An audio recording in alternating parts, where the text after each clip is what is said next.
வணக்கம், welcome back to chef Deena's kitchen. இன்றைக்கி நம்ம கிச்சனில் பார்க்க போகிறது மசாலா வெஜ் ரைஸ். அதாவது நம்ம வீட்டில் வெங்காயம் தக்காளிலாம் யூஸ் பண்ணி மசாலா ரெடி பண்ணுவோம்ல, இந்த மசாலா எப்படி எந்த அளவுக்கு கரெக்டாக யூஸ் பண்ணணும், பர்டிகுலராக இந்த வெங்காயம் தக்காளி எந்த அளவுக்கு யூஸ் பண்ணணும்னு சொல்லிட்டு செய்முறையில் கொடுத்துருக்கேன்.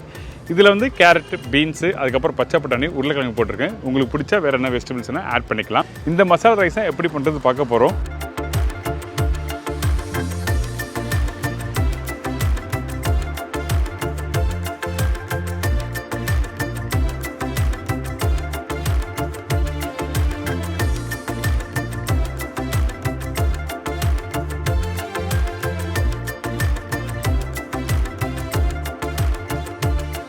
அதுக்கு பிறகு பீட்ரூட் பொரியல்.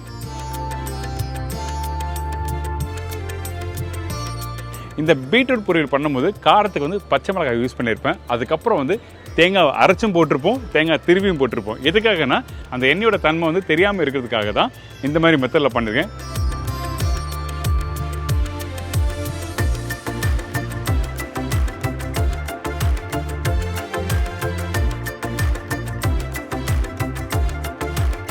இப்போ இந்த டிஷ்க்கு தேவையான பொருட்கள் பார்த்துடலாம். பாஸ்மதி ரைஸ் 250 கிராம், உருளைக்கிழங்கு 1, கேரட் 1, பீன்ஸு 4 நம்பர், பச்சை பட்டாணி 2 டேபிள் ஸ்பூன், தக்காளி பெரிய சைஸ் 2 நம்பர், வெங்காயம் பெரிய சைஸ் 3 நம்பர், காய்ந்த மிளகாய் 5 நம்பர், பச்சை மிளகாய் 3 நம்பர், இடித்த பூண்டு 1.5 டேபிள் ஸ்பூன், இஞ்சி பூண்டு paste 3/4 tablespoon, chilli powder 3/4 tablespoon, தனியா பவுடர் 1 டேபிள் ஸ்பூன், மஞ்சத்தூள் 1/4 டீஸ்பூன், சோம்பு 1/4 டீஸ்பூன், கடுகு 1/4 டீஸ்பூன், கருவேப்பிலை, கொத்தமல்லி தேவையான அளவு, பாயில்டு மூங் தால் 2 டேபிள் ஸ்பூன், அதாவது பாசிப்பருப்பு வேக வச்சது, சால்ட் தேவையான அளவு, நல்லெண்ணெய் குக் பண்ணுறதுக்கு தேவையான அளவு. இதாங்க இந்த ப்ரிப்பரேஷன் தேவையான பொருட்கள்.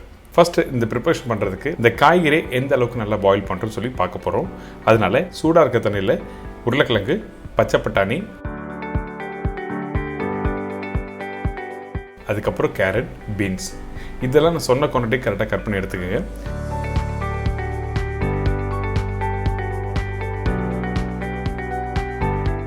இப்போது உப்பு, மஞ்சத்தூள் போட்ட பிறகு நல்லா மிக்ஸ் பண்ணுங்கள். இதுக்கு பிறகு பச்சை மிளகாய். இந்த பச்சை மிளகாய் எதுக்காக நான் யூஸ் பண்ணேன்னா, இந்த தண்ணியில் கொதிக்கும் போது அந்த காரத்தன்மை உப்பு இதில் ஆட் பண்ணுறோம்ல, அது கரெக்டான சீசன் கிடைக்கும். அதனால தான் வந்து பச்சை மிளகாய் போட்டிருக்கேன். இந்த உருளைக்கிழங்கு கையில் எடுத்திங்கன்னா 85% அளவுக்கு பாயில் ஆகணும். அப்போ தான் உங்களுக்கு மசாலாவோட போட்டு மிக்ஸ் பண்ணி ப்ரிப்பரேஷன் கம்ப்ளீட் பண்ணும்போது நல்லாயிருக்கும். வேக வச்ச காய்கறியை தனியாக எடுத்து வச்சிடலாம். வெஜிடபிள் ஸ்டாக் வந்து நீங்கள் சூப்பாகவும் சாப்பிட்லாம். அடுத்தது இந்த மண்சட்டில் கொஞ்சம் எண்ணெய் போட்டிருக்கேன்.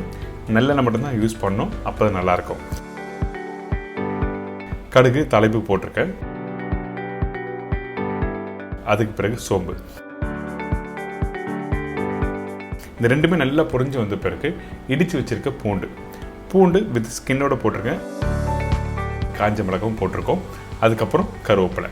இதெல்லாம் போட்ட பிறகு காரத்துக்காக திருப்பி பச்சை மிளகாய் இந்த இடத்துல போடுறேன்.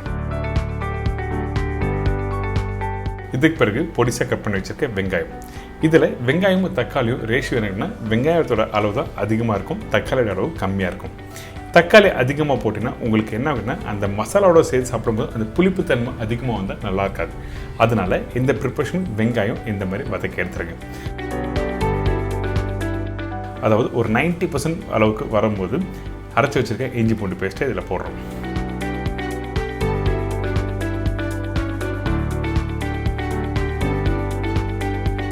இதுக்கு பிறகு தக்காளி. இந்த தக்காளி நல்லா பழமாக இருக்க தக்காளி போடுங்க. அப்போ தான் உங்களுக்கு கரெக்டான ஹீல்டு கொடுக்கும். அதாவது இந்த மசாலா அளவு அதிகமாக கொடுக்குன்னு சொல்கிறேன். அதுக்கு பிறகு மஞ்சத்தூள், உப்பு, மிளகாய் பவுடர், தனியா பவுடர். அந்த வெங்காயம் தக்காளியோட போட்டு நல்லா குக் பண்ணுங்க ஒரு 2 நிமிஷம்.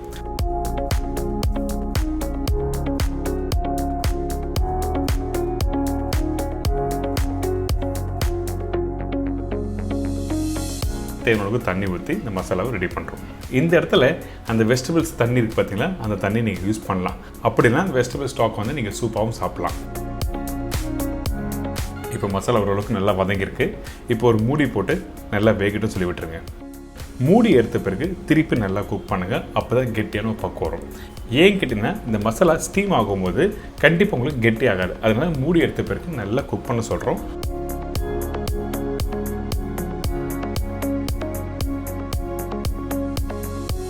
அதுக்கு பிறகு வேக வச்ச வெஜிடபிள்ஸில் போட்டிருக்கோம். திருப்பி ஒரு 5 நிமிஷம் நல்லா குக் பண்ணுங்கள்.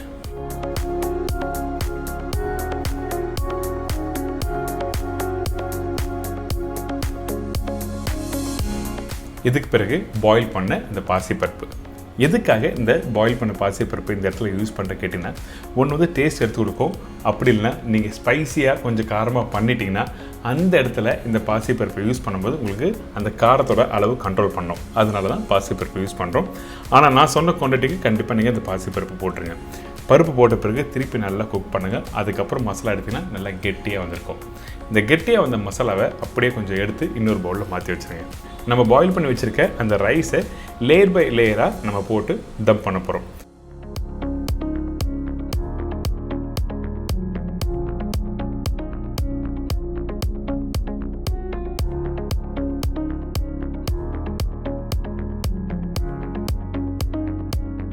ஃபஸ்ட்டு கொஞ்சம் மசாலா இருக்குது, அதுக்கப்புறம் ரைஸு, அதே மாதிரி மசாலா ரைஸு, திருப்பி ஃபைனலாக கொத்தமல்லி போட்டு மிக்ஸ் பண்ணி 5 நிமிஷம் கரெக்டாக தம் போட்டு அப்புறம் ஓப்பன் பண்ணால் உங்களுக்கு சூப்பரான மசாலா வெஜ் ரைஸ் ரெடி.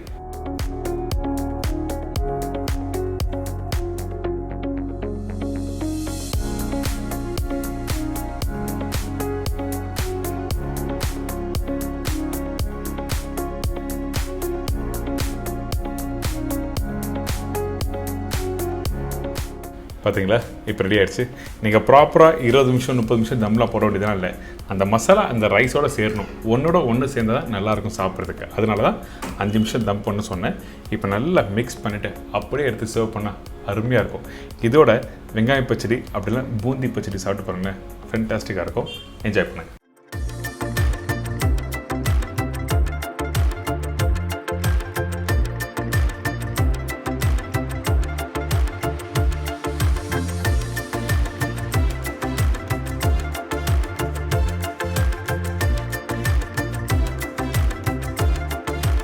அடுத்தது பீட்ரூட் பொரியல். பீட்ரூட் 250 கிராம், கடலைப்பருப்பு 3/4 டேபிள் ஸ்பூன், உளுத்தம்பருப்பு 1 டேபிள் ஸ்பூன், தேங்காய் அரை மூடி, மீடியம் சைஸ் வெங்காயம் 1, காய்ந்த மிளகாய் 5லேருந்து 6 நம்பர், இடித்த பச்சை மிளகாய் 3லேருந்து 4 நம்பர், கடுகு 1/4 டீஸ்பூன், சீரகம் 1/4 டீஸ்பூன், பெருங்காயம் அரை டீஸ்பூன், கொத்தமல்லி தேவையான அளவு, கருவேப்பிலை தேவையான அளவு, உப்பு தேவைக்கேற்ற, தேங்காய் எண்ணெய் 4 டேபிள் ஸ்பூன். இதாங்க இந்த ப்ரிப்பரேஷன் தேவையான பொருட்கள். ஃபஸ்ட்டு நம்ம என்ன பண்ணுறோம்னா, க்யூப்ஸ் மாதிரி கட் பண்ணி வச்சுருக்க இந்த பீட்ரூட்டை தண்ணியில் குக் பண்ணுறோம். நீங்கள் வீட்டில் பண்ணும்போது டேரெக்டாக வதக்கி பண்ணுவீங்க. அப்படி பண்ணும்போது தான் எண்ணெயோட தன்மை அதிகரிக்கும்னு சொல்லி சொன்னேன். ஸோ இப்போ நம்ம என்ன பண்ணுறோன்னா, இந்த மாதிரி கொதிக்கிற தண்ணியில் இந்த பீட்ரூட் போட்டு கரெக்டாக ஒரு 85% அளவுக்கு நீங்கள் எடுத்துருங்க.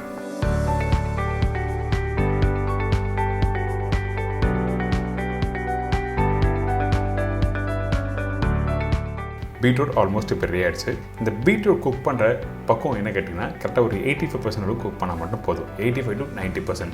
சில பேர் நல்லா வேகட்டுன்னு சொல்லிட்டு கையில் எடுப்பாங்க. அப்படி எடுக்கும்போது நல்லா வெந்திருக்கும், ஆனால் அந்த சத்தெல்லாம் போயிடும். ஸோ அதனால் ஒரு 85 to 90% அளவுக்கு வேக வச்சு இந்த மாதிரி எடுத்துருங்க. அந்த ஸ்டாக் வாட்டரும் அவுட் பண்ண வேண்டாம். குக்கிங் தேவையான அளவுக்கு நீங்கள் யூஸ் பண்ணிக்கலாம். அப்படிலாம் நீங்கள் சூப்பாகவும் சாப்பிடலாம்.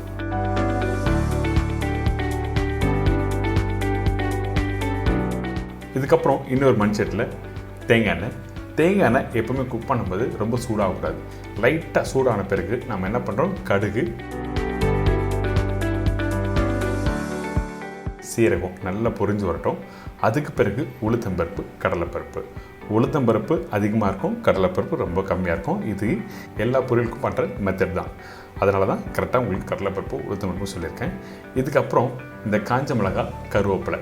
இந்த காஞ்ச மிளகாய் நீங்கள் யூஸ் பண்ணும்போது விதை இல்லாத காஞ்ச மிளகாய் யூஸ் பண்ணுங்கள், நான் சொன்ன குவான்டிட்டிக்கு. ஏன் கேட்டிங்கன்னா, இதில் பச்சை மிளகாவும் நம்ம இதில் ஆட் பண்ணுறோம்.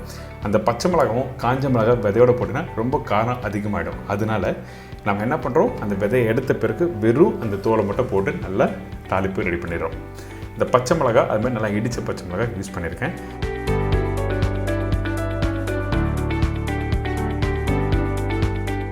இதுக்கப்புறம் பொடிசாக கட் பண்ணி வச்சுருக்கேன் இந்த வெங்காயம். இந்த வெங்காயம் ரொம்ப நேரம் குக் பண்ண வேண்டாம், ஜஸ்ட் ஒரு 3 நிமிஷம் குக் பண்ணுங்கள். வெங்காயம் அதிக நேரம் குக் பண்ணிவிட்டு உங்களுக்கு வந்து அந்த டேஸ்ட் போய்டும். அதாவது நல்லா க்ரன்ச்சியான வெங்காயம் நீங்கள் அந்த பீட்ரூட்டோட சாப்பிடும்போது ரொம்ப நல்லாயிருக்கும். இப்போ பார்த்தீங்களா அந்த கடலைப்பருப்பு உளுத்தம்பருப்பு நல்ல பொன்னிறத்தில் ரெடியாக இருக்குது. இதுக்கப்புறம் மஞ்சத்தூள், பெருங்காயம் பவுடர். இந்த பெருங்காயம் பவுடரும் இந்த எண்ணெயில் போட்டு மிக்ஸ் பண்ணி முடிச்ச பிறகு உடனே நம்ம என்ன பண்ணுறோன்னா அரைச்சி வச்சுருக்க இந்த தேங்காவை ஆட் பண்ணுறோம். தேங்காய் நான் அரை மூடி தேங்காய் சொல்லியிருக்கேன். ஒரு மீடியமான சைஸ் தேங்காவை 60% அளவுக்கு நீங்கள் இந்த மாதிரி பேஸ்ட் அரைச்சி இதில் போட்டுருங்க. இப்போ இந்த பேஸ்ட் அரைச்சி நீங்கள் போடும்போது என்ன ஆகும் கேட்டிங்கன்னா அந்த கடலைப்பருப்பு, உளுத்தம்பருப்பு, வெங்காயம், பச்சை மிளகாய் இது எல்லாத்தையும் ஒன்றா சேர்க்க ஆரம்பிக்கும். சேர்க்கும் போது உங்களுக்கு வந்து கரெக்டாக அந்த பீட்ரூட்டோட ஒன்றோட ஒன்று ஒட்ட ஆரம்பிக்கும். அதனால் தேங்காய் ஆட் பண்ணியிருக்கேன். அதே டைமில் தேங்காய் போட்ட பிறகு ரொம்ப நேரம் குக் பண்ணக்கூடாது. அதிகபட்சம் 1லேருந்து 1.5 நிமிஷம் குக் பண்ணுங்கள். உப்பு தேவையான போட்ட பிறகு ஏற்கனவே வேக வச்ச அந்த பீட்ரூட் இதில் போட்டு நல்லா மிக்ஸ் பண்ணிவிட்டு ஒரு 2 நிமிஷத்தில் அடுப்பை ஆஃப் பண்ணுறேங்க.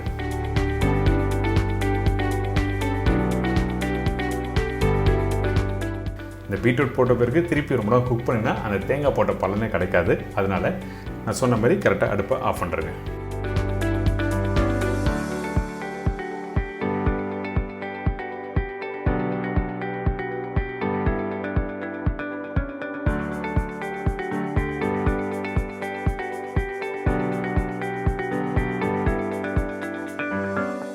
இதுக்கு பிறகு திருவண்ண தேங்காய் மேலே போட்டுக்கலாம். தேங்காய் நீங்கள் எந்த அளவுக்கு கேட்டிங்கன்னா 1 டேபிள் ஸ்பூன் 2 டேபிள் ஸ்பூன் போடலாம். நம்ம ஆல்ரெடி தேங்காய் போட்டிருக்கோம், அதனால் திருவண்ண தேங்காய் அதிகமாக போட வேண்டாம். ஃபைனலாக கொஞ்சம் கொத்தமல்லி போட்டு சுட சுட நல்ல ஒரு வத்த குழம்பு, அதுக்கப்புறம் சாம்பார், அப்படி இல்லைன்னா ரசம் அதோடு தொட்டு சாப்பிட்டீங்கன்னா அந்தளவுக்கு பிரமாதமாக இருக்கும். என்ஜாய் பண்ணுங்கள்.